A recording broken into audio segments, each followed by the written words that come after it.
Nerds. What's going on, nerds? We're in the not-so-virtual studio. Oh, we are very in person. Very much in person. If you're looking at the video, you already know this. But hey, it's me, the one and only Rod, back on the mic, here for another episode of Dama Nerds, episode 64, with my buddy MJ, as always. Hey, nerd number 2, coming in, and we got 3 nerds. Very excited for this one. This is, a nerd who's been on the show 2 times in the past. As a squad, coming with reinforcements. But today he's running solo, and we're going to get a lot more information. Finally caught him alone. Yeah. Today, everyone, the one 15th year of Sander, we have Chado Covington, or should I say Covington Chado, here in the studio for episode 64. It's an honor. Hey, it's December 14th. A few days after Catch and Flow. It just happened this past weekend. And as, per usual of our Soul Boy, Soul Squad episodes, Catch and Flow recap. It's right after Catch and Flow. So just to share with everyone, before we dive into the story of Chad, because we're going to do that. I remember last year we went hard. Yeah. Hard into judging as well. And Catch and Flow, what happened, but which is funny because now 2 of us became judges. That is true. Both performers last year. Yeah. Stuff changed. I was a performer as well. And guess where I was this year? Yeah, behind the camera. Dude, right where you are right stream, man. Amazing. Right here. It was super awesome. I was so excited that Nobu and Togo was like, hey, we got a job for you. Leave December open for Catch and Flow. That's so sick. Definitely. And this was something they talked with me, I think early, mid-year this year. Wow. We did an event together. There was that mini Catch and Flow style jam that they had in the Chimera games. Oh yeah. I sub-hosted emceed with Nobu for that. And after that, we were hanging out and they're like, you did good. They're like, we got jobs for you for Catch and Flow. So I was just like, only you could imagine what could it be until I think maybe a month before or 2 months. He's like, we're doing it live and you're going to be hosting it. Hell yeah. Proper. I know they were trying to get the Sweets guys up to do it on the Sweets Kendama's Twitch. Right. But there just wasn't budget and it was just a whole thing that, Sweets has been to every other event this year. So I can't imagine they have a whole lot of travel budget left. Yes. As well as, them themselves, as well as I'm sure as Kendama is growing, everyone who is in it is there's a business aspect to it. 100%. We can't deny that. As much as we all need passion for it, we all need to eat. We all need places to stay. And the bigger it gets, I believe the more confidence that we have to be hey, okay, you want my services. It's going to cost you. Yeah. Here's what it's going to be. So I know that Sweets has started that, right? It's they need a certain amount of money. I mean, yeah, they've built this platform that is amazing. Pretty sick, honestly. Solid. And that being said, we had a solid stream because of Glowken. Yeah. Kota brought all the Glowken gear, his camera included, 4K for a very crispy live stream. The most crisp live stream I've ever seen in Kendama. Yeah. Kota's the ultimate camera dude. It's all of his camera. He always has 5 new cameras every time I see him. Yeah. At least lenses. 5 new lenses. Yeah, exactly. So if Kota's filming something or taking a shot or even just using his camera, it's going to be some snap, crackle, pop. Oh, kill out Rice Krispies. Yeah, if you guys didn't know, he has a photography account on Instagram. Yes, check that out. Behind that, I don't know what it's under, but dude, Chad. MJ, Ranu. Catch and Flow. How was it? You're a judge. Yeah, it was tight. So the past 2 in-person Catch and Flows, or I guess the last in-person and then online, Kevin DeSoto was a judge. And I don't know if you guys know, but this year he got married. Yes. Congrats, Kevin. I believe he's in London right now. Big honeymoon trip. His wife is Gabby, is it? Gabby. Nice. She is a Congrats, sweetheart. Gabby. They complement each other so beautifully. She's so supportive of him and all his Kendama travels. I think they're celebrating in London right now. So he couldn't join, sadly. Catch and Flow is a top 3 event for him. But Priorities. Wife priorities. That's a real thing. And, One of us and, three knows what that's about. Yeah. For sure. And it's not me and Ron. So yeah, he was he's doing that. So in talks of sponsorship with Nobu, I let him know Kevin wasn't joining and that I would potentially be interested in judging if he needed it. Nice. And he said, I need to judge, please. Can you judge? I was like, of course, absolutely. Yep. And so while I do love competing and I always want to give my best shot at getting better, Dude, yeah. at proving after EKC, watching Yasu and Kaito and Nobu just absolutely dominate so long. Yeah, High Receipts Boys just threw down for EKC. I was like, That's everyone. there's no other place I would rather be than in the closest possible seat to watching that stuff down. And so I was like, I would more than gladly take on that judge role. And he put me in the seat of variety judge because Catch and Flow has different categories to help keep the judging, focused on a variety of things, right? You want to, it's pretty fitting. Making sure that competitors are, having a well-rounded freestyle and not just going in on a single trick. Flow, combo, creativity, variety. I'm definitely on that same boat of how I really enjoy it. And even though I haven't judged, I've in the past have judged like Sulab, mini, Comsat, like freestyle stuff. And it's so fucking hard when you're just like on a whim, like, oh, how was it? I'm like, and then they're like, we got time. Next person, I'm like, wait a fucking second, let me gather my thoughts. So I personally, had a couple of those. Yeah, I feel like it's like a relief to be able to be like, okay, watch for this specific thing. Now, there's a lot of people in the Dama world who feel that it's outdated and feel it should just be overall like it was like the first 2 years. 3 years almost, where it's just flags. It's interesting. I find that because we were all doing different categories, that it kind of garnished different results than it would have. Yeah, totally. Than if we were all just like choosing our top 16 or whatever, like by name, because like I don't know, because I didn't even know who, like even within my scores, I didn't know who had my top score. I didn't know who had my second. Yeah. Well, I think I knew who my top score was, but you get what I'm saying, right? Yeah, because they're focused just on the round. There it is. Yeah, Those points. And we gave points based. If you don't know, every judge has their own in the qualifier. Every judge had their own category. So mine being flow, I gave a score from 1 to 10 out of flow, and then every judge also gave a 1 to 10 score out of difficulty. And so whatever out of difficulty plus whatever out of your category you multiplied, and that was your score per judge. And then you added all 5 together to get your qualifying score. Yeah. And so, which then can change upon who the judges. Exactly. Like flow to you, what equals variety to you. Right. Also, like starting out, having never done this system before, I was almost worried that I was going to be giving too much points in the beginning. And then I was like, well, as we get in deeper into the round to get into the higher level of play, now I'm going to need an 11 and 12, right? Which I don't have access to. So I was trying to keep it low key. So like some people were like, I was scoring people pretty low rather than high. Yeah. So like, I don't know if that's good or bad either. Like it could have been better if I had known like kind of a better upper echelon to sit in, to start in kind of thing. So that, obviously I don't want to give people perfect points. I don't think any run is ever going to be perfect. It's just like trying to get as close to that as possible, Right.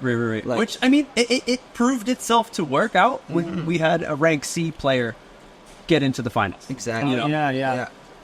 Which, by the way, I don't know if you dudes knew, Max told me about it. That little dude, do you remember what shirt he was wearing? Karu? The little kid? Yeah. The GT shirt with the chick on the back. Which was a gift from Kaito when Kaito took 2019's Catch and Flow. Oh, no way. So to see him get that gift and then find himself in the final, like on the battle stage. Sick, actually. I was like, just smile. It's like, that's so really awesome. Sick. I knew that he was like pretty close with Shinosuke, and I knew that he's a GT kid. He's like all about GT, so he's always rapping. So I knew him and Kaito were homies too. And it was too bad because everybody was talking about how Shinosuke and him had to battle, but they were like brothers kind of thing, like, and so Okay. it was like the older brother, and the younger brother coming up, just being like, "You ain't just running away from me this quick this time. I'm right here, bro. What you got?" Kind of thing. I just thought that was such an awesome little tidbit of information. No, totally, that was Like, beautiful. oh, man. Full circle. It's always sick to see like a young gun like that people don't necessarily know of and haven't heard of, just all of a sudden be in the finals. Yeah. You know, like over someone like Soma, over someone like Wyatt Bray, Yes. or like other people Yes. that like didn't necessarily do as well in the qualifiers this year. You know, like But again, I mean, Soma was really, really close. oh my gosh, he was so. And that's again, like I thought for sure he would be in the Me too, finals. me you know? too. But then I thought based he on meant- everybody's difficulty and plus Yep. their shit, like just that's how it worked out. Yeah. what happens. This is, and that's like So that's like the, I don't know, the fun of catch and flow. Whereas like you really don't know. No. Everything can like there's those top players that are like you know are going to perform well. Yeah. And especially the seeded ones, it's like, okay, they got their spot. But then to just have the upset of Albert taking down Takuya, yeah. the first one-on-one. Yeah. Oh, and that's something I was going to say, too, is that the seeded players almost have, like, a disadvantage because they don't have the stage time to warm up. You're just all of a sudden thrown into the Nick heat of battle. Gallagher, yeah, I felt like he looked a little cold on stage, and I think had he had the qualifying time, that 1 minute 30 seconds in front of the crowd, could have just had a bit more, just a little more. At least had Yeah, that yeah. more energy in the tank kind of thing. Totally, totally. And that's something I think like So really thrives on. Oh my god, So is one of my favorite competitors in the So whole world. awesome. It was really tough to vote against him in the it was a battle The against one-on-one. Yasu. It was 4-1. Yeah, Yeah. It was I gave the flow to Yasu because he was just hitting more tricks, really, is what it was. And so kind of had single tricks. yeah. So was Gnarly. like Yeah, really. Like, he hit Yeah. a quad goon. Yeah. Yeah. Yeah. He told me, he was like, it was the first time I did that. I'm like, the first time you ever did a quad? He goes, oh, on stage. I was like, oh, I'm like still impressed, but wow. really Yes. impressive. Yeah, Very, and he very has much so. honestly like my favorite flow. I think almost that I could think of like when if you were to choose like somebody who's like when they're on it and like the flow is like unparalleled. I feel like with So Canada. Yeah. You know. Yeah, I think if he didn't face Yasu so early, I think he would have. I would love to have him in my top 3. Dude, yeah, for real.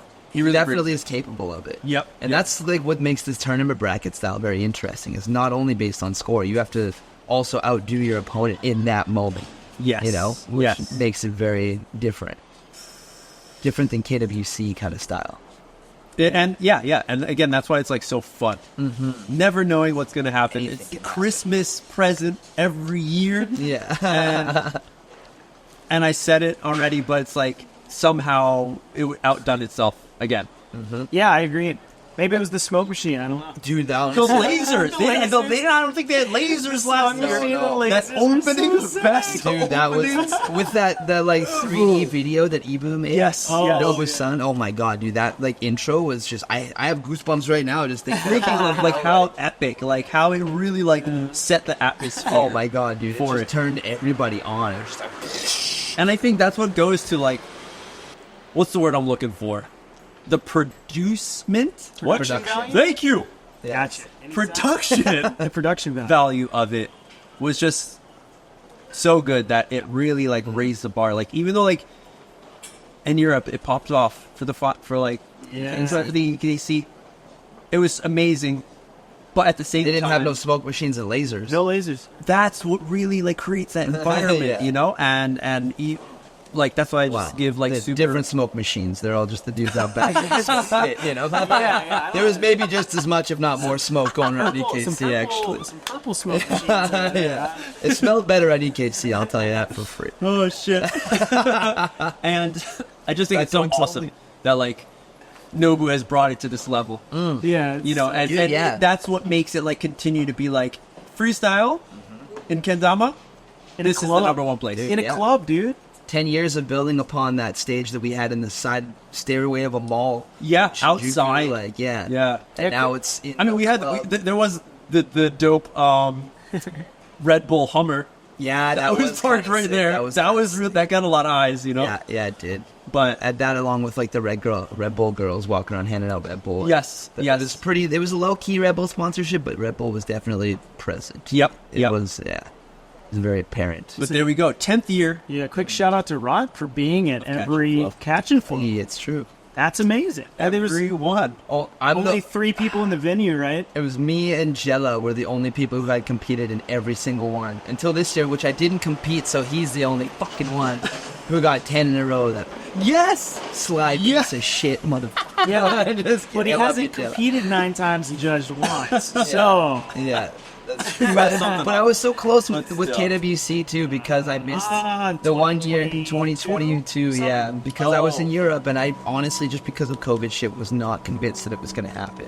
And I put all my eggs in the Euro basket, and then I just didn't have the money to like last minute fly from Germany to get a 15-day. yeah. So I was in Germany on Ole's couch watching it with a tear in my eye. I was like, fuck, why am I not there? Tear in the eye. And then last year they gave out the awards for everybody who was at 10 in a row, and I was like, fuck. I didn't get the award because of that. Only a few people did. Wow. Only I think 2 or 3 people did. Wow. And I was not among them. So here's to another 10 years so I can get me a little crystal fucking award. Fuck. Oh shit. Yeah. Oh, good shit. there you go. Yeah, 10 years of catch and flow, man. It's fucking been a wild ride to see how it has developed and the amount of changes and things that have stayed the same, which judges have remained. You know, Tomotsu was one of the first judges in the first year. Yeah. The judges were what? Tomotsu, Shimadera-san, and Akimoto-san were the 3 original judges, I believe. Yes. If I'm not mistaken. Yes. So that's 2 of the originals. And Shimadera-san is still, I think, pretty qualified to be a judge. Right. But with catch and flow style, I think there's a lot of new gen stuff that you need. But that's where the categories come in, you know? Like something like creativity, I think is a good spot for someone like Akimoto, who hasn't maybe grinded all of the new gen stuff as much as the rest of us have, you know? Yep. And that's honestly part of why I accepted Nobu's offer to become a judge as well. Just being who I am, like, I love to compete, and it kind of hurt me a lot to be sitting there and not being given any time on stage and being like, right. We need a fucking judge showcase next year. I was about to say, I wasn't there last year when they just stood up, maybe? Yeah. We stood up and waved maybe 2 times, but at the end, at the beginning. No, But, and I don't even need like Rod and I were like, yo, I just want to get up there on the stage. just Like, let me throw down a little. Just a little. Get people hyped a little. Kodaman also was down. yeah, we're Kendama players. We want to get up there and play Kendama. Why do you think I'm here for 10 years? I want to be up there fucking hucking a wood circle and getting everybody hyped. That's all I want, you know? But I felt that it was worth the sacrifice for myself, at least, because I feel like I was like that, like a bit of that fresh energy, a little bit of that, like, obviously I'm very OG, but like still new gen flavor a little bit. Like I'm grinding the new shit a little bit more than those guys a bit. So like, I feel like you and I being added to the judge list was a good step into the next generation of judges kind of thing. Yeah. Like bringing in a little bit more of that fresh energy, like I said. Yeah, definitely. At least I hope that's what we brought. That's what I tried to bring. I think you too. Yeah, I think so. I think, you know, like a changing judging panel is probably a good idea. Totally. As the event changes, the judges changing, and it makes sense. Absolutely. So not that or out of a stood box. No, and like I think it's only gonna be like more and more as we go the next 10 years in the catch and flow. Like as the judging system itself progresses and evolves, like there's gonna be room for different types of people. Like you're saying, different set of eyes. Like whether it be somebody like Shimadera who like built this from like who was around before any of us started, or whether it be somebody new who maybe isn't as skilled but like sees it all and understands it all, you know. You have somebody who would compete in like intermediate or something but actually gets the advanced tricks. Yes. Maybe there's some room for that. This is all just spitballing. You know? Dude, I mean, growth is going to happen. 10 years, guys. Yeah. And when you're the first to do something, there's no right or wrong way. You just got to figure it out. Exactly. And improve year after year, and ain't nothing to it but to do it. yeah, And even still, there's like places that can be, you know, fixed and, you know, try to figure out how we can make it smoother or easier to understand or better or something. But It was, dude, 10 years. 10 years. It's awesome. We're all still here. Yeah, man. If you can make your way out to Catch and Flow, definitely do it. Tokyo is a crazy, cool, interesting, fun, inspiring. Like, it's inspirational. Come out if you can. Make priority. Yeah, Absolutely. Meet a lot of really good And players. I often get asked by people who haven't been to either KWC or Catch and Flow, like, which one?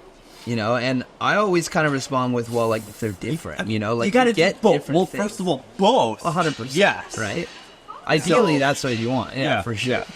But if you were to choose just one, you're going to have to go off of your own, what you're Yeah. trying to get out of it, because they both offer so much in different ways. Yeah. That, like, you know, it's just, you know, KWC is that classic pilgrimage to the motherland Yep. of, you know, like the birthplace. Exactly. Hiroshima. Whereas, you know, with Catch and Flow, it's, you know, you're in a club in Shibuya in the wintertime, so you're not sweating. Dude. We're not hoodie and uncomfortable, you know. Like, And the it's- weather this year has been just compact. Oh my god, It's been real nice. Yeah, Yes. yeah. Yes. So That's it's, cool.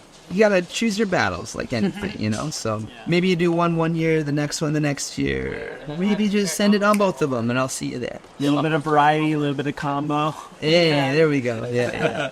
Get that overall experience. Yeah.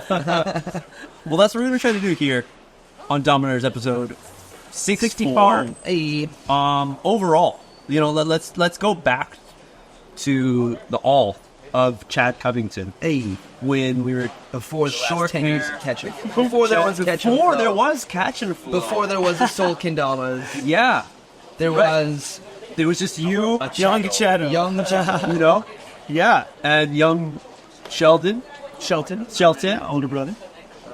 hanging out, fighting, giving each other noogies. Yeah. All kinds of stuff. Now, whereabouts along that journey of noogies and wedgies and brotherly love did the Kendama come into play? Yeah, so I kind of traced my... it's cool, I can trace my finding of Kendama back to Japan pretty quickly, which is really exciting. So originally from I'm from... born in Nashville, grew up in Kentucky, super small town, population 1,500. Not a lot to do, so had a lot of... what was there? So what do people do around there? What do people do? Yeah. You know, it's a lot of farmland, so a lot of kids grow up farming. Riding and- tractors before riding cars. And Yep. stuff. Oh, definitely. Cow yeah. tipping. Cow tipping. I personally have never done that, but there are. Yeah, it's a thing. I would for sure. Yeah. Older people do a little bit of boozing cruise, drinking and driving. It's Yeah. called boozing and cruising. That's not. I never got into that. Moonshine. Yeah, moonshine's it's a Kentucky thing. Kentucky. Big Kentucky thing up in the hollers. You know, Up in the, making moonshine. up in them hills. Yeah, it's a lot of farmland and not a whole lot happening. Was sports a big thing? And kind of like skateboarding or BMX, motors, bikes? No, not really. Like, maybe football. Football's the biggest sport at schools. Basketball. My school had a nice basketball team whenever I was in high school. I played soccer. Love soccer. Interesting. Me too. The other Gallagher's too. The other football. You know, yeah. And actually, through soccer is how I discovered Kendama. Interesting. I was a freshman, 14 years old, on the soccer team, and there was a senior, Tyler Marshall, who is the cousin of Jake Weeds. Yes. Shout out concession stand. Yeah, so I know. Which is, let's go deep in quick. That's Tyler synopsis. Marshall's little. I think this is probably a little bit after where you were at in the story, but it's like Pretty his close, little yeah. company kind of thing that he had. He used to throw. Was it like a kiosk? Video Jake, contests. Jake Weens had the Ken Garden, and so when Jake found Kendama through Matt Rice found Kendama through skate videos. Ordered Kendamas. It kind of blossomed in San Francisco. Jake just fell in love with Kendama and just has this natural, I guess, innate, like, I want to spread and teach Kendama to everyone. It brings so much joy to him and an outlet of creativity for him. And so he bought Kendamas for his cousins and family back in Tennessee, because he grew up in Tennessee. Gifted Tyler Marshall a Kendama for Christmas. Tyler brought it to school in soccer practice, and Tyler was the all-star player on our team. Yeah. So naturally, someone who has a lot of eyes on them, all-star athlete. Kendama spread pretty quickly in my school. We all got into it pretty big. Yeah. And so Jake had the Ken Garden, Tyler Marshall made the Ken Session stand, and it was just something you kind of did as a Kendama player. Like, oh, what's a good way to like host competitions, share photos, and create. It was like a blog, like an online deal with it. Also existing at the time. So everyone had their own. It's like, oh, like if you're a Kendama player and you want to share media, you start a blog. Yeah, that's what it was. Yeah. There was no Instagram accounts. Social media, make a Tumblr. Yeah, I don't even think Instagram existed. Maybe it was. If it did, it was like just photos. So yeah, blogs were just a way to kind of share information and events. And Jake was doing Ken Garden battles every month. So Tyler's like, I want to do battles. So I went to a battle, competed as an intermediate player, as a 14-year-old, fresh into Dama, and Blue TK16 was my first Kendama. Funny story. This is a funny story. So my school, a lot of people getting into Kendama, seeing it in class, at soccer, and I wanted to get one, but I was like, where do I get one? And this one girl had a silver Shin Fuji, and if you know anything about those old Shin Fujis, they just chip like crazy. Kayaki? Not a very durable. I think a Kayaki one. It's not durable paint at all. I was like, where'd you get this? And she's like, Kendama USA. And Kendama USA, I don't think, has ever sold Shin Fujis. Maybe Jiro can correct that. I don't think they were ever on that website. I could be wrong. But I was like, okay, I saw how chipped the paint was. I'm like, I'm not buying from Kendama USA. It's just not. I want a durable Kendama. Yeah. So then I found Blue TK16 through Japan Zone. I was like, I'm getting my Kendama straight from Japan. I was I'm not gonna buy it from this U.S. brand. right. Knockoff Kendamas. And maybe a year later, I realized like, oh, it's nothing to do with Kendama USA. I think she just said that. She didn't even know where she got it. Actually, that's so funny. It just like completely turned you off. I ended up. My oldest Kendama I have today is from Kendama USA, a blue, sky blue OG Azura. But I wanted to get my Dama from the source, so I waited 2 weeks for it to arrive, and it was just like, oh wow, taking it from people at class or soccer practice, whatever I could do to get my hands on it. But the day I received my Kendama, I filmed my first ever tricks that day.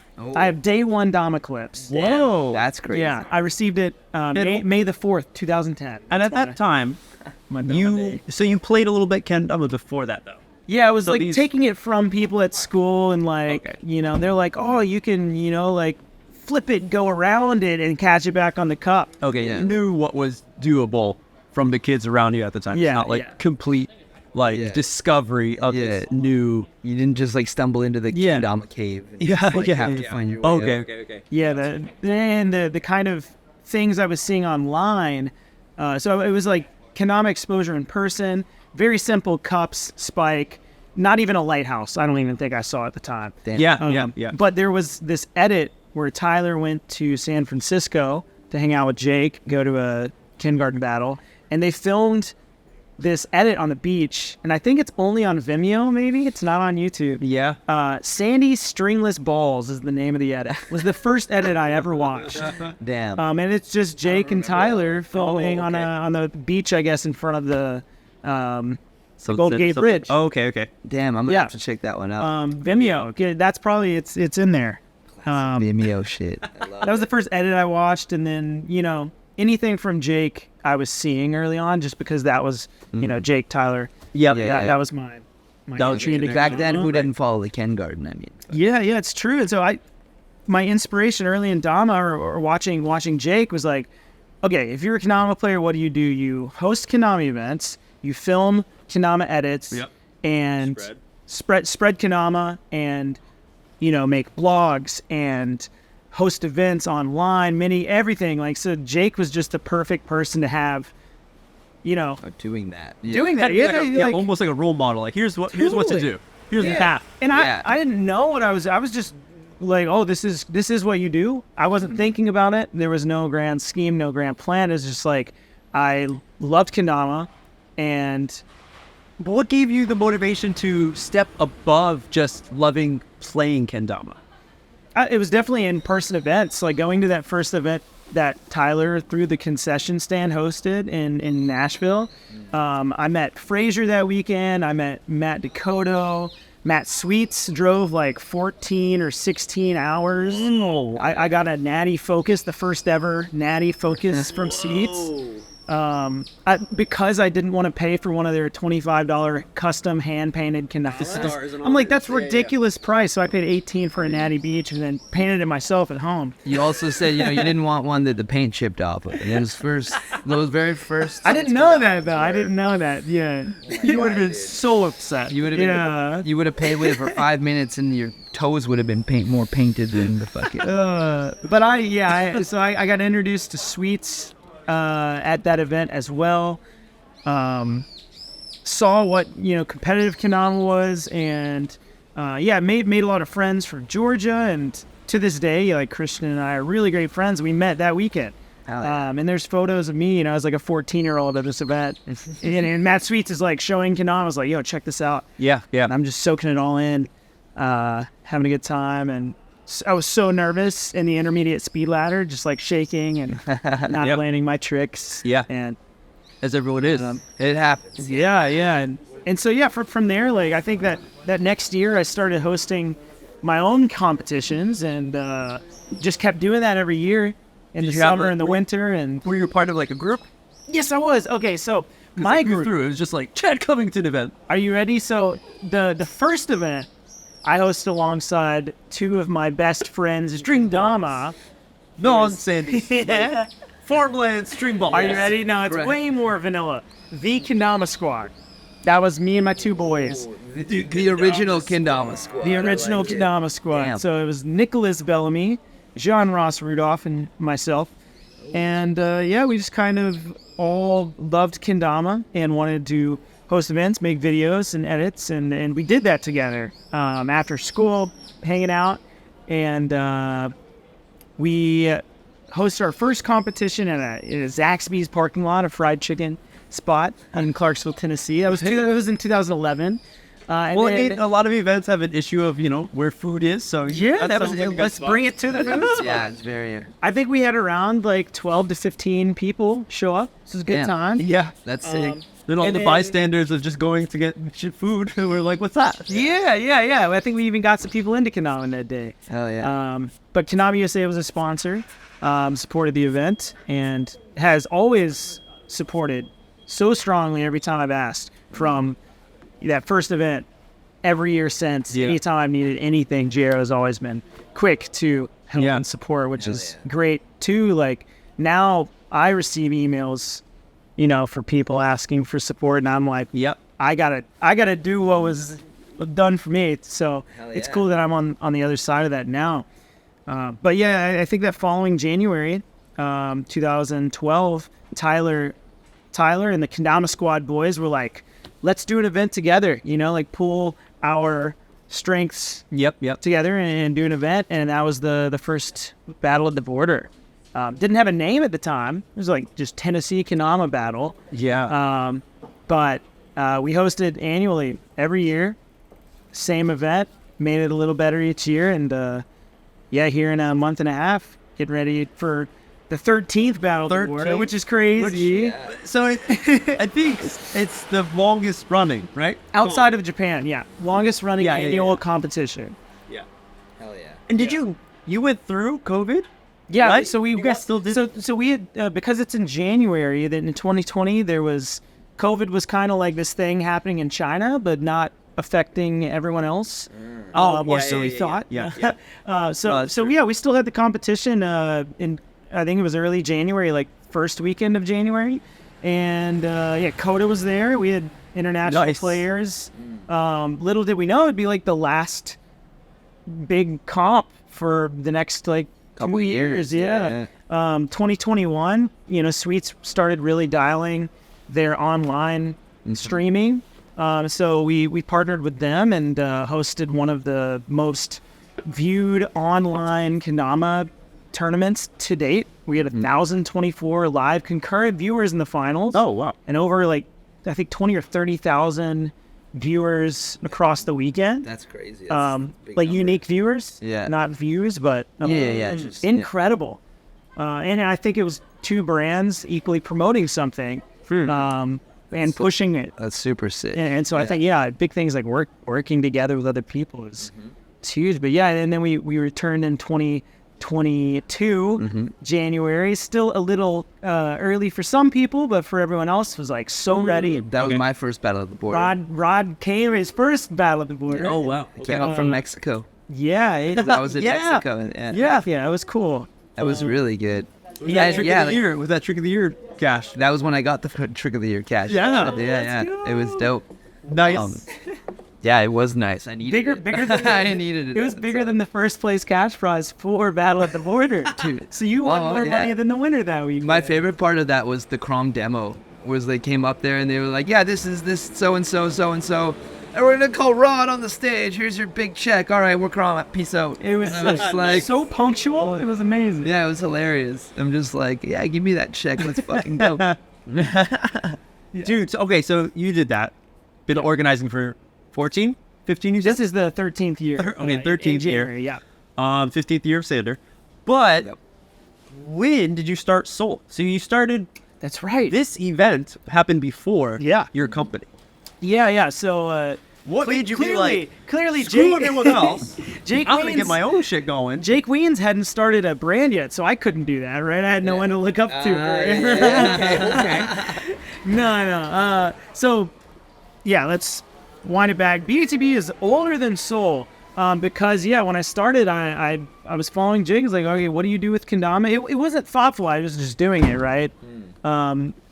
What do you do? You host events, make edits, that kind of thing. So had the event, and then It was good, I'm sure. awesome. Yeah. You felt like progress was happening. Every year, more people, slightly more dialed schedules, and implementing. At one point, freestyle, trying the whole qualifying or invite only, and the balance of that. Invite only 16, invite only 32/33, because I was going to say, I remember that. last year. Every year improving. So Kendama is just such a big part of my life, and I think as I played more and went to more events, become more involved, sponsorship contests were popping up left and right. Of course, as a Kendama player who loves Kendama, you want to get sponsored. And that was the next step you took. Yeah, so I tried out for Kendama USA's 2013 Pro contest via video submission. And That was the year that Smith won, right? Smith won that year. Yeah. Did you have at the same time? Turner was before. Turner had I think he did do a video contest though. Yeah. But it was That was in like too early. 2011 or something. Too early for me. My skill level at the time was like maybe balancing a lighthouse for 6 seconds on a good day. Yep. At that time. Yep. But and I entered this contest, and if you make it to the second round, you get to make another video. I didn't make it to the second round. But watch these crazy. That's the era of Keith Matsumura and TJ Kolesnik, Jake Wiens, Dave Mateo, that whole squad. The tribute team was formed. I missed that contest, but it's like, it's okay. I wasn't, a really yabai Kendama player. I was just super involved and like still progressing. And everyone else entering was like really good at Kendama or had some like crazy style. Another contest comes along, Sweets Kendamas, and I think at the time I just school, soccer, whatever was going on, and I had the free weekend to go out and film. I was like, okay, today is my day. I make this edit. I go out, and it is the windiest day. Oh no. And I hate it that. was, one of those days where you're going to pull up an airplane and it's just here, or you do a J-stick. It's fucking take it. Everybody knows that. And I didn't have any sitting footage. It was due that next day, and I'm like, well, I was gonna enter the Sweets contest, but I yeah, just it didn't. was the wind. Yeah. I just waited too long. Didn't have the Universe right. said no. Exactly. And so, a little more time goes by. Kendama has a video contest. And by the way, all these contests are bringing out some of the craziest players that you might not have known before these contests. The era of Sam Cannon and Daniel Robinson and a lot of these OG players that didn't yet have sponsors. Chris Bosch. I was just gonna say Chris. Chris I think Bosch. Chris Bosch, Sam Cannon, both had an offer for suites, not as a pro, but like as a secondary team. The focus team. And they would not take anything less than being pro.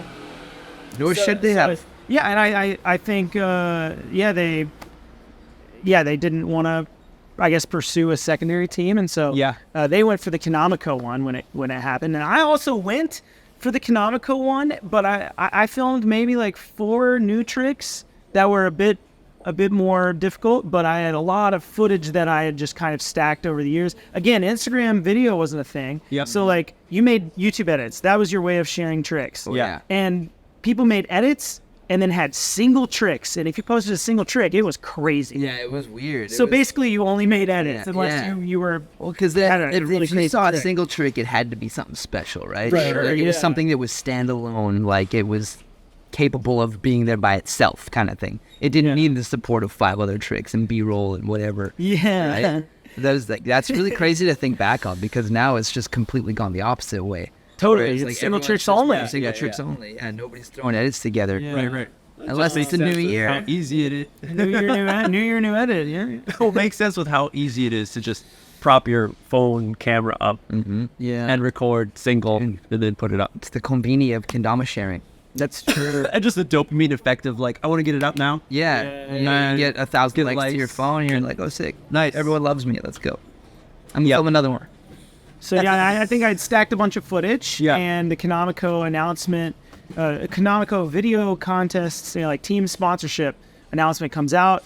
I filmed like 3 or 4 extra tricks, stitched it all together, did some funny intros with some accents. I got a couple accents in my bag, and I was just being goofy. Completely. Examples. Examples. Like I started the whole edit. This is like tell us who you are, show us some cool tricks, and we might choose you. You're like a Reggie Watts. I start the video out like, howdy y'all, my name's Chad Covington.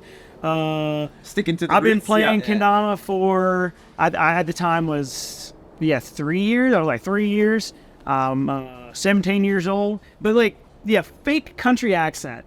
And then I did like maybe 3 or 4 of those. Like I did an Indian accent. I did a British accent, which Tom Patton says is like terrible. I thought it was pretty good. I think any British person would be like, no. Yeah. So I just did a bunch of different accents, and when I edited later, I just stitched them all at the end or the beginning. And the owners of Kendama thought it was hilarious. Show the fun side. Yeah. The fun side. I was just being myself, and literally didn't even consider what anyone might think of it, or the impact it could have at all. I was just being goofy, making a fun edit, stitching together some clips that I had stacked up over the course of a month perhaps. I barely even used like Kendamas in the edit. Didn't realize that was an important thing even. When going for a company, it wasn't, you just played Kendama. It wasn't. Honestly, that's like kind of how it used to be. Like, yeah. There was so few companies that I played it didn't even matter. Whatever you had. I feel like I played a Sweets ATAC for the first 4 months being sponsored by Kendama. It was crazy. So I got sponsored. They invited me to join the team. From that edit, just which our is crazy. Just our episode 6.3, Lyndon, I think he was using sweets when he took the video comp for Soul. I don't know that he had ever had a Soul before that contest. I think he had an oak cup, he said. Yeah. He did say he had one of the flows or whatever, right? Amazing. Yeah. That's great. But he didn't use it in the edit. Yeah. To be sponsored. Okay. Yeah. He's probably one of the only Soul Kendama's players to this date that I don't think has even purchased a Soul ever. Versus someone like Alex Mitchell, who had 60 orders on our website before we added him to the team. I feel like That's which really crazy. shows how much it's changed. Yeah, how for sure. how nowadays that can be a very big persuasive weight to have someone be like, oh, this person's been rep hard. You know, we should. But that's also Put it high due on. to the lack of the video contests. So we were not hosting true. video contests. Like how you get Especially- discovered. You Right. really gotta kind of Because work I for mean, it's funny because it's just all connected. It's all it's fucking a circle of life. That's right. Where we couldn't because there was no social media. Yeah. So it's not easy. You couldn't just hashtag Kendama and find so much or find these players that you do know that look at their players or ask them. It was completely, you know, walking in the dark for all of these companies who are like, we need players. How do we get them? Have them fucking come to us. Turn on the light and have them moths come to us. Exactly. Yeah, you had to bring those edits out, and a lot of people got discovered in those contests. And, Totally. Yeah, even if they didn't win, people were like, "Yo, who the fuck was that?" Yeah, Like, I'm gonna subscribe to their YouTube channel. I don't want to miss those future edits. straight up. And and it's kind of cool looking back to just like, you know, like you're saying, people were using just whatever kendama and edits and stuff. Because back then, because it was such smaller, it wasn't such a thing. It was like you were just on Team Kendama, and that's it. And like if you're repping Team Kendama, then one of these companies is going to be looking at you, you know, because that's just like the stage that we were at. It's interesting. I feel like I still like to just try and be like just Team Kendama, you know, like obviously we're all Terra Team Kendama. and obviously like your soul team, but we all fucking rep each other. We all kind of do this and that, you know, with each other. So it's you love to see that also, you know, or that we're all still kind of the same as we always were. Yes. Even though we've kind of progressed to this point where like we said, we all got to eat. We all are trying to like make the pie bigger so that we can all just do this and focus on what we love to do rather than do some shitty job in order to be able to do these things, you know. And that's a really cool connection I see with other like extreme sports or music, like heavy metal. Like you see a heavy metal dude, you're like, yo, metal, right? But maybe we like different bands. Maybe I think the band that you like is like, nah, I'm not. I don't feel that. Totally. But still, the community is strong, and that's the whole camaraderie. thing. With companies as well, which is so awesome to see. And it's because it's so fresh, so new, that it's just like we have to. So we want to support each other so we can grow. Yeah. Instead of fight and try to burn each other's warehouses down. Yeah. Exactly. It makes it all better for all of us, right? Yeah. Weekends like Catch and Flow. We all get together, we're competing against each other, but like we're all there for the same reasons. We all have the same feeling. We all get that same feeling from Kendama. No matter who wins, there's that handful of us are still going to be on the stage lifting them up in celebration. Yeah, it doesn't matter what team they're from. Yeah. Yeah. It's beautiful. That's a beautiful thing. Well, gotta love it. So, okay, you became Kendama Co. Zen team. Z team. I was so hyped on being on a secondary team. Hell yeah. I didn't know what sponsorship entailed, but I was down for the ride. Yep. Jake Fisher and I were both from Kentucky, and so like they're like, okay, these two guys. Jake was just like kid prodigy of Kendama in that era. shit. Junior pro because he was too young to just be pro. The only ever junior pro, I think. I think so too to this day, yeah. But It's funny because now the people are younger that are Totally, pros, yeah, but they're still like, you know, Yes. like, but anyways. So we got sponsored at the same time. He went straight junior pro, and I was on Zen team. Super content with that. Getting the fattest packages like once a month with like 6-7 damas and candy because Kendama always. candy as well. Man, they would send just the greatest packages. As a secondary team member, they paid for like half my flights, all hotels covered. We would get meals paid for at events. Not every meal, but like they would, hook it up. Telling Rod earlier, like one of the craziest experiences is going to a restaurant and they just gave me $20. They're like, here's dinner. I was like, dude, my meal's gonna be like $5 or $6. Yeah, they're like $20, but you want the change rate? They're like, nah. I'm like, what? So I like make money going on these little trips. Yeah. And, That's how you can tell how old this is, like how long ago that was. $5 gets you a meal. Good for sure. Like a whole meal with a drink and everything. Anymore. And so I was on the Kendama grind for a year, and just as a Kendama player, living the dream, dude. Going to events, making edits, doing tutorials, and promoting Kendama, continuing to host Battle of the Border with the additional support of Kendama Co. and selling kendama. I would buy them wholesale and resell them. Several times back in the day as well, like buying Kendama USA Damas wholesale, Sunrises, just trying to grow kendama and very organically and naturally. It was just felt like the thing to do, and I loved doing it. And after a year of promoting Kendama and being on their team, sticker slapping signs around my college campus, as a 18-year-old, I guess I was between 17 and 18. My older brother Shelton had switched from a computer science major to business marketing because he felt like computer science was a bit dry for him, and was just interested in business. And he's taking these courses, and he's like, dude, what kind of business can I start? Because he's just so passionate about business, the way I'm passionate about kendama. And he saw me putting all this work and effort in my head, just having fun. But he saw it as, a lot of time and work. And he was like, hey, dude, what do you think about starting a kendama brand together? Like, you're putting all this work towards helping Kendama. Like, what if we start our own? I was like, I don't know, like, how do you make a kendama? Like, where do you do that? Like, well, I know nothing about it other than all of the media side and sell. Like, obviously I was selling quite a bit just from wholesaling Kendama USA and Kendama. And so he's like, dude, you're already doing all the hard stuff. I'll find the manufacturer. We'll talk about, what can we bring new to the table? He's like, that.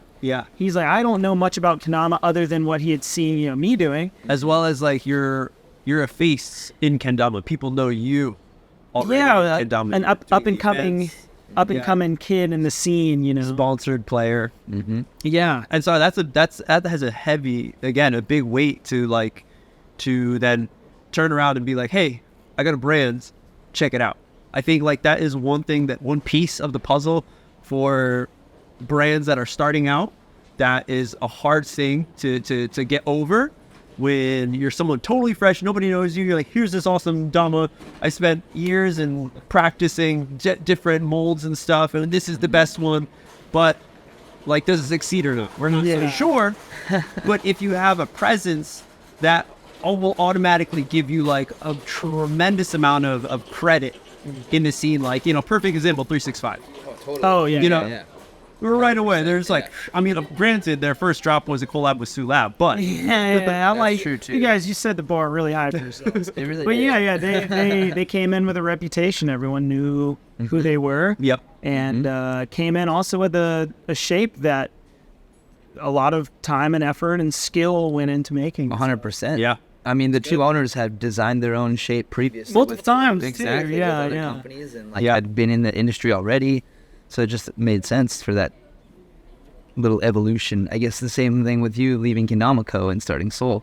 It just kind of like everything organically kind of fell into place in a way that just kind of opened the door, and then here you are, just running through that shit. I kind of feel like I have just fallen into that position because, again, I love Kendama, love playing Kendama, and going to events and being at events is the thing that motivates me and keeps me most inspired and excited about Kendama, playing Kendama.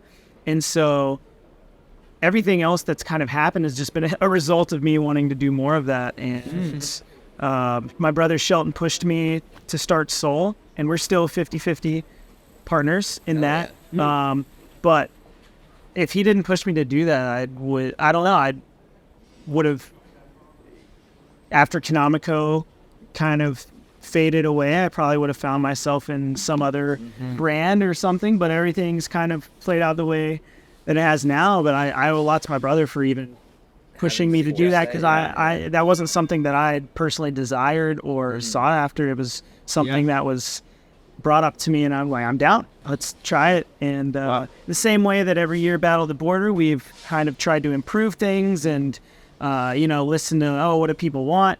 There's 6 speed ladders. They want open division style for beginner, and we do it, and it works, and people are happy, and having a good time. The same thing for Soul. Like, okay, we started out when we first made the brand. I think the most valuable thing you can do if you're wanting to start a new Kendama brand is say, what can I add to Kendama what doesn't exist and what value can I bring, whether it's some really crazy creative thing, whether you're physically making kendamas or painting kendamas, bring some value, try and do something unique. Our thing was full natty cherry kendamas because back in the day, Kendama USA had these cherry pro models. Oh yeah, And cherry. cherry was Babinga.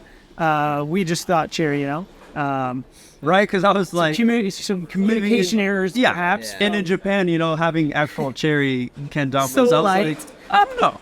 I don't know about Babinga's this. so heavy. Things is not like the other.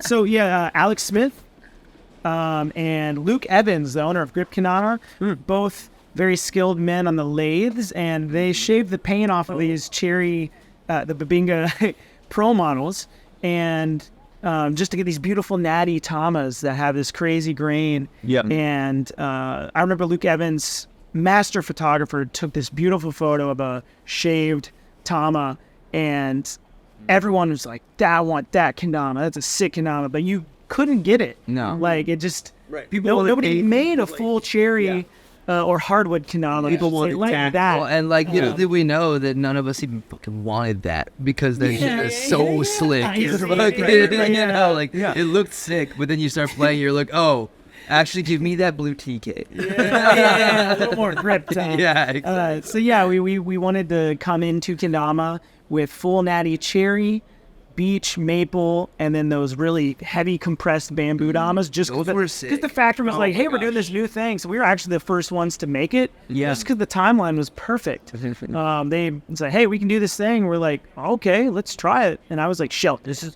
crazy. This thing looks... I've never seen anything like this. The bamboos that didn't look like bamboos because they were like splintered, like glued together. Holy compressed. And they were just heavy. Like, that like shit glue. was fucking just... Blue's heavy. It was glue. It had a gravitational glue. mass It to smelled it. like It shouldn't have Like, been what does this smell like? kendama type Yeah. bamboo knot. Yeah, Glue? Yeah. 80% glue, 20% bamboo. It's actually crazy the amount of weight that like, I swear, like, I've like glued a lot of shit and I've never thought Compressed. about glue. It was compressed. I mean, too. that's what it is. compressed for sure. air glue. Just But get it's just where's like- when bring a chipboard done with it, I shouldn't do that. I should do There that. we go. Come back. So we just came into the realm of Dama as an exclusively natty company,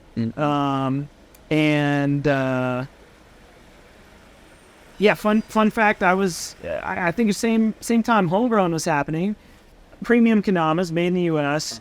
A little expensive, but price is justified because they were made in the U.S. Their walnut stripes were selling, I think, like $65. Yeah. So I was like, I want our own version of that. So I ordered a maple with cherry stripes. And when we received them from China, they were all walnut. And I threw a fit. I'm like, dude, I don't. This is not something. Yeah, you didn't like wanna- we want to make something different, And now you but have we the had the exact- money invested. It was already arrived, so we released the walnut stripes, and unfortunately stepped on some toes. And I apologize, Sweets Kanawas, for that. But it was one of those situations. sounds like out of it- our control. Yeah, I was gonna say, it sounds like it was an honest mistake. It's not like you were like, yo, this is selling. I'm gonna make this. And you know what the factory was like? Oh, well, walnut contrasts with maple better than cherry. I was like, but that's not what we ordered. Yeah. Yeah. Just because you think that Word. the As a new- cheeseburger is as a better new doesn't company. mean They're trying to we fucked up. We're like, well, let's try to make it sound like, well, Yeah, that's like you go to McDonald's, you order a Actually- cheeseburger, and they're like, actually, we think the chicken burger pairs better, so we give you a chicken burger. Totally. Like, well, I ordered the cheeseburger one. let's see what the chef wanted. Yeah. So we had all this money invested, and as a new brand, couldn't just bite the bullet and say we can't release these. We sold them. Yeah. At a much more affordable price though, $36, because the cost was lower making them in China versus America. Yeah, of course. So that quickly became the most popular kendama that we made, and we're like, well, dang, Yeah. people want more of it, and we just kind of from there like trying paints and Yep. designs and just constantly trying to innovate and make things people want Yep. and are interested in, and we're here now, 2023, with Still doing the same thing. just trying to On a improve bigger it. scale? Yeah. some different mods in the Go. It's cool. Pro mods and other mods. And Yeah. I mean, there was so much. I mean, you had the flows in there. The flows were an interesting like mix between performer and a normal kendama. That was that was something that really like was something that didn't catch on. The other people like Tara with the LBBs also tried, and you know, even Mugen Muso came out with a little taller than average, but it still fit in the box, and that was like the main thing. And it's something that I feel at the time, because it happens not just with kendama but anything out there, you're gonna be a little ahead of the curve, and it doesn't catch on. But it was something that like you could say, be like, hey, we tried that. We were the first actually to make, you know, that. So I will say that LBB existed, the Muso existed, but the flow was a perfect scale 5% from the standard shape at the time. The goal wasn't to max out the box. The goal was just to make a little bit bigger of a kendama, and it did push kendama a bit in the direction of increased size because the sleigh dog followed the flow, but with sticky paint, and that was the sauce. Because we wanted to stick with that natty feel that we started the brand, and that was kind of our image. Right. Yeah. And and they looked dope. Really beautiful. Every time I looked at the coat, art pieces. A nice walnut, and then ash like Slinger stuff honed as well. But they were not lunar honed, but I was gonna say they're pretty much gift good of for juggles, everything. spikes, but- gunslingers. Not a lunar Dama, but the soul shape came around and fixed that that later on. But that 5% increase was LBB was a bit larger. LBB was 10%. Yeah, I know. Bigger than the box, so you couldn't. Tama was too heavy. Yeah, the Tama was massive. That was the biggest downfall of the LBB, I think, was the Tama was. But I love that Dama a lot. Oh, I do too. Yeah, that definitely helped inspire the increase. I was always very stoked on the flow as well because I was such a huge fan of the LBB. But then it was one of those things where like it was almost too big. People didn't really it didn't fit in the box because the Cerado was just a bit too wide and shit like that. So it was almost like, well, I might as well be playing with a Viking or like performer size, right? At that point. So it was the flow introduced having that big size along with being able to use it in competition regularly and like shit like that. So I always enjoyed it as well. Yeah, thank you, man. Flow was cool. I was hyped on that.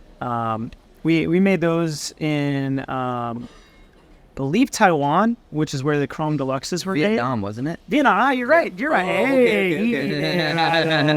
I remember. Yeah, Taiwan is where the focuses were made on with Yumu and those. Yes. Okay. We were in Vietnam. I believe Philip and TK, there was a Danish guy who had a Vietnamese factory, and they developed that relationship. Yeah.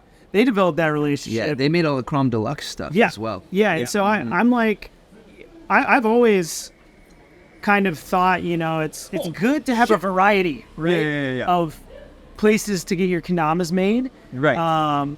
So we've made in China, Vietnam, now Latvia, Japan.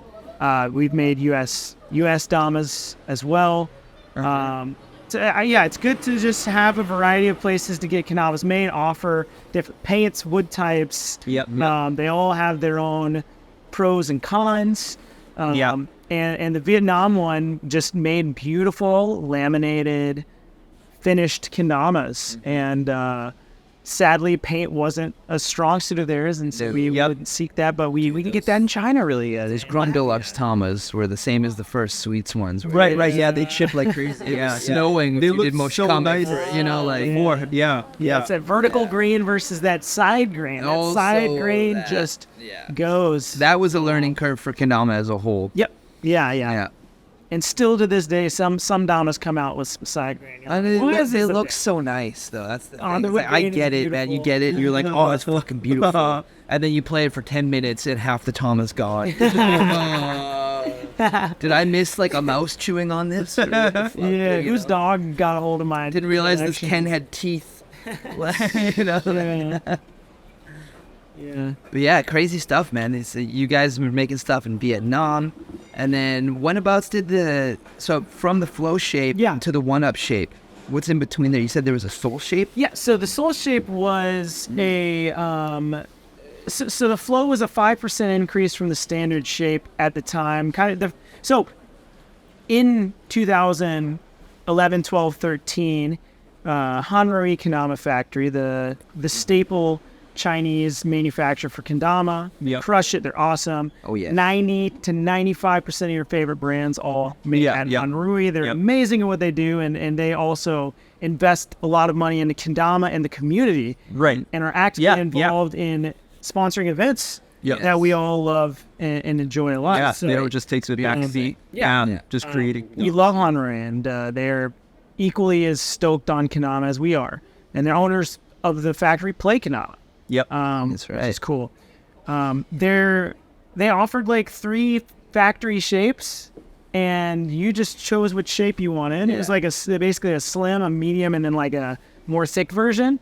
We chose the thick version but like nobody had their own shape back in like 2013, 11, 12, 14. Right. I feel like we the factory standard shape. Yeah, everybody was just following Lazora shapes back then. Yeah, and it was modeled after what Japan started. It was the standard, and in Japan, everyone knew, like even in JKA, that was the quality that you need. And that translated over to the US, and the people who started it just continued with that. And we're like, all right, what else can we do? And then that's when it really like gave birth to when people started messing with paints and designs, tracking. I feel like that's like a big like strength that Different woods. everyone focused on different woods, tested and focused When we found maple is actually better than beech when it comes to durability and tapping and we made the flow 5% larger than that standard shape, but not with any specific. So you took that standard, Just we scale want it. that chunky one. Yeah,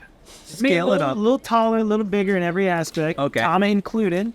And they did that, or is that something you guys had to So I like math out? I said the actual literal standard kendama to Vietnam. Yeah. Said, hey, we want this, but 5% larger in every aspect. Okay. I actually didn't request 5%. I asked them how large of a wood piece do you have? Like, for example, their walnut sides. How big can you make it where Rod knows there's this like slight variance where you need to cut into this block of wood To make the shape. how big can we make it? with the blocks of wood that So the biggest point is always your big cup, right? Yes. So any block of wood that you use has to be at least the size of your big cup. Okay. Preferably a little bit more, so you have like that when you're rounding out a square into a circle.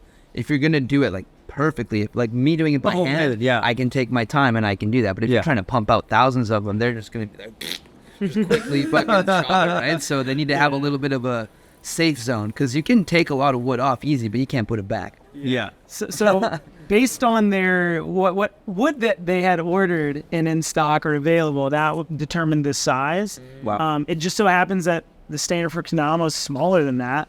It was a 5% increase in size. We loved that. Interesting. We could not create a kendama with good, sticky, durable paint at that factory. Right. So we went back to China, who was like, we missed you, because we put a lot of money into the flows for like a year where we weren't making in China. They're like, we're ready to make kendamas for you again. Wow. And the reason we went to Vietnam is because they could laminate perfect, like really perfect lines. China didn't have laminations down at the time. Right. And that's why like They were that's pretty- why that's why the soul stood out, because when you look, as a consumer, you looked at all the different kendama companies.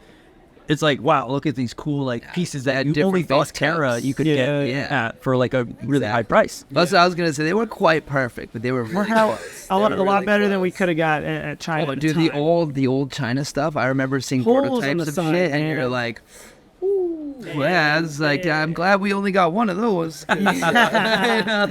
Nowadays they're really good, and It's dialed insane in. how good they've gotten, honestly. But we pushed them to figure out laminating a lot, and once they started to get the hang of it, other all brands were interested in that. Oh yeah, So, and we're still pushing them. yeah, every day, some crazy designs and stuff now. But we wanted to improve upon the flow shape. Lunars weren't there, so what's our focus coming in with the soul shape lunars? Yeah, lunars. So we went down to RWB in Chattanooga, Tennessee, where I currently reside. Chattanooga. We met up with Eric Weens and we wanted to design a shape hands-on with them in America, because we, watching, it's funny, Jake Weens again, watching him with the grain theory pros going in and designing, like iNetter and Harold and Nick Stodd, this hands-on experience to have an idea, put it into the computer, watch it print out a kin, hand finished by, these guys who figured out how to manufacture kendamas in the U.S. via CNC, getting to do hands-on editing for a shape was such a game changer. So crazy, other than flying to China and trying to do it. We did a little 4 or 5 hour drive, a little road trip. Flew Kevin DeSoto out, Lyndon Whalen joined us, and so me, Lyndon, Kevin, in person, RWB, in an 8-hour session, designed the soul shape in 2016.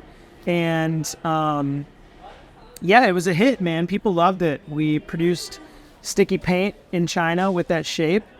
So you had the shape, and then you pretty much used that as the template to give over to Hongdui. Yeah. So Eric Weens made a nice file for us. Okay. We send it over to China. They make a sample. We test the sample. It's fire. Let's run it. With sticky paint. Some sticky paint. We just did solid tamas, some pastel colors. Oh, yeah. Which were The great. lavender, the yellow. I forget what other colors. I remember that. Yeah. Massive cups. Dude, when I got that thing for the first time, I was like, At the time, it was, again, give me some we wanted Earl Grey looters. tea. And you got him. Totally. And that shape was fire for, I think, maybe 2016, 17. I got to look back. But then, some time passed. Sweets had the primes at that time, which were good, but the soul shape had just a bit beefier cups. Theirs were a little more honed, and theirs was more honed for taps and juggles and kens. Everyone just has their variety, I think Tommy say it was like Kaizen 2.0 at the time. Crom had the Slay Dog, which was absolutely just super fire and dominating for that time span. But we eventually just kind of felt that urge to make a new shape. In 2019, I just took the team's collective feedback for how to improve the soul shape and came up with the one-up. And I hand drew it on a sheet of paper using a digital caliper, some rulers. I studied landscape architecture in college, and so I had a little bit of some design work. Measurements too. And we thought, do we go back to RWB? Do we try and sample this in China? So anyways, I hand drew it, sent it to China. They mocked it up, sent us a sample. I'm like, whoa, that handle and ring are way too defined. Let's bring that Kinjiri, that little logo area of the kendama, out a bit. And then second sample in China nailed the one-up in two goes. Damn. That's pretty sick. And the one-up had a lifespan of 4 years. It's still going strong too. A lot of people still tell me that they're like, I like the one-up more than the two. I was about to say, you saw the little interview I did with Judio? Yeah. Or Catch and Flow, Oh, what did he say? Was he playing a one-up? Yeah, he was playing, a Chad one-up as well. He said, I like it actually better than the two, but a lot of Japanese players, specifically smaller for this, hands, like the one-up. I mean, dude, look at Yasu, that 1%. Crom? Yeah. I mean, that's I got one race with me, and I was like, oh, hold on a second. Yeah. Maybe bigger or traditional this year. Who knows? I mean, everybody has their own preference and stuff, and that's like kind of what's interesting about it, and that's why all of us have circle space of life within this, right? Is that like, it's all connected. Coming up, Rising Sun, Japan flag, Simba in the foreground. The Lion King. It's time.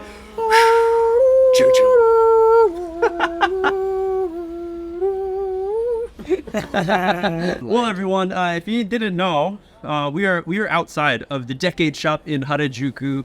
for the people watching on Patreon, so you can see where we are right now. That's why you've been hearing a lot of maybe footsteps, motorcycles and stuff. A little bit of neon gene. Yeah. People as they come by, a couple homies like Dama. Saw Carter.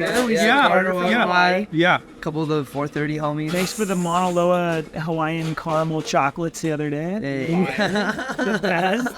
Gotta give a shout out. That was great. With that said, I got stuff I got to do later on today, and I have to get going soon. So sadly, we're gonna have to be wrapping up episode 64 with Chad right here. Maybe later on, we'll need a round 2 of this, interview, or just to hear more about the business side. I think is personally really cool because you are one of the companies that started early on as a small guy and has been taking steps up and have found yourself at a really, really great growth point as a business. And I feel like other people who are starting businesses as well are on a lower step than you. Not saying anything bad, but there's a lot. It takes time. There's a lot, I think, of really valuable information that you can share as being someone in the position that you are as a company.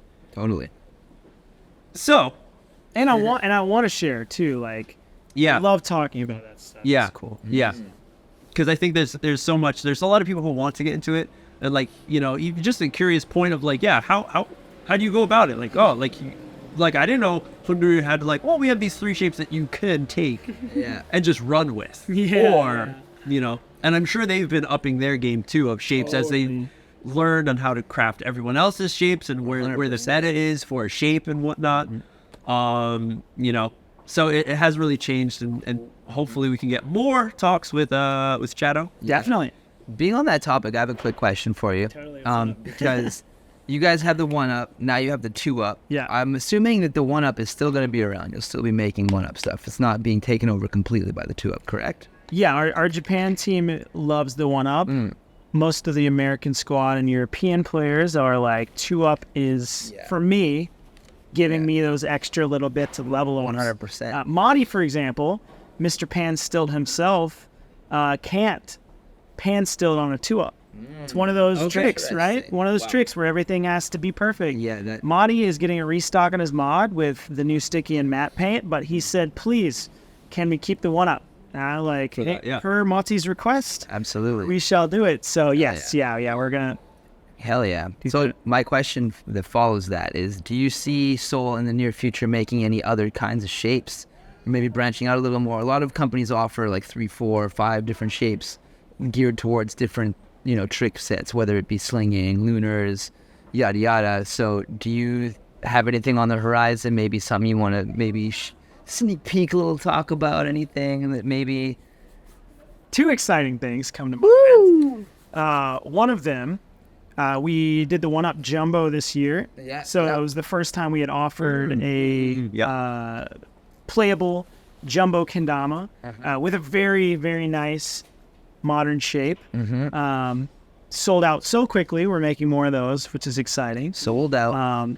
Also in talks with Hanrui about sponsoring Battle at the Border. We are making a triple XL 1-up kendama. Whoa! So it is going to be insanely honed. Damn, the size of a wrecking ball. Yes, basically. wrecking ball size. The Con 3XL wrecking ball size version of the 1-up, which is really exciting. So the open and freestyle winners are getting those, and then I do want to produce more of those. They're really expensive, and only a handful of people are interested in those. Yeah, that's an exciting thing. Dang. And earlier I talked about how Kevin and Lyndon helped design the Soul Shape back in 2016. Kevin and I have a really exciting project coming up in 2024, kind of celebrating his 10 years of Dama. That's all I can say. I love the sound. Kevin's sitting on the edge of his seat right now. Oh Kevin, my God. I can hear the sweat droplets forming. Just know, is he gonna say it? KD and I are working on something sick. So Ooh, that's enough for me. I'm excited. 2024 is going to be awesome. Hell yeah. Yeah. Good shit. I love to hear it. Thanks for asking about that. Yeah, of course. Yeah. Other questions we have from our lovely people supporting the Nerds and Kendertainment through Patreon. If you're on that 5 tier and up, you have a chance to ask a question to everyone who's on the show. And we have 2 questions. that are coming in that I'm going to ask you to just quickly do, because I'm going to have to, as time ticks, I'm going to have to run faster and faster to catch the train back home. Yeah. Brad Willard asks, best, most magical, most honed Dama you've ever had. One that just had the magic, Also, what's the best Dama trip of all time? Okay, so what's the magical Dama? 2 Damas immediately come to mind. It would be the 1-Up flannel mod, Linden's Pro model in its latest rendition. It kind of had like a translucent through to the nanny. The paint was just so perfect, sticky on the 1-Up, super fire, deep bevel. The second one that comes to mind is the Cushion Wong mod on the most recent batch. Those 2 Damas were just insanely honed for me. Dude, Japan is my favorite place to travel for Kendama, and there's not a single trip that is better than another. Every time I come, I learn so much more. I meet so many more people, get closer. But I have to say the craziest trip was probably to Latvia. Just a country that I didn't know about prior to playing Kendama, and the experiences I had there and I traveled solo there. I wasn't in a group, so you really get to experience a lot when you're on your own and being hosted by a local versus when you're with a squad. Different experience. It's a different. They're both good and have their benefits, but if you get the chance to travel on your own with someone in another country who can really show you their culture, Latvia was really cool. But Japan is always my favorite. For sure. I mean, it's hard to beat. It's hard to beat. From Maxida, try to keep short again with the stuff. What are your main pillars that you have when branding Soul Kendamas? What is the image you want to portray to the world? Does it differ from country to country? That's a good question. Main pillars when you're branding Soul.